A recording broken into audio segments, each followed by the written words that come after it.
مساء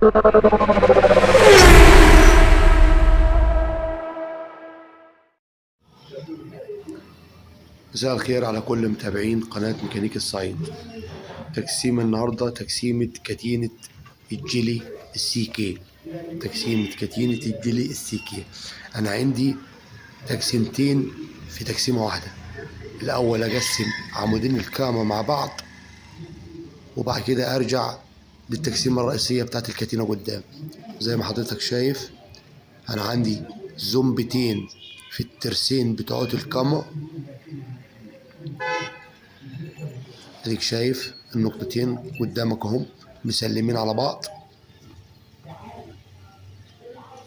وبعد كده نرجع نقسم الكتينة الرئيسية من بره،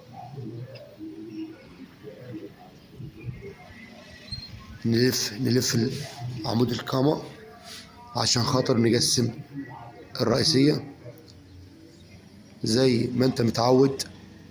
الزومبة بتاعت عمود الكرنك قصاد الزومبة الصغيرة اللي جوه اهي، في شرحية في الترس قصاد الزومبة الصغيرة الألمونيوم اللي جوه في طرمبة الزيت.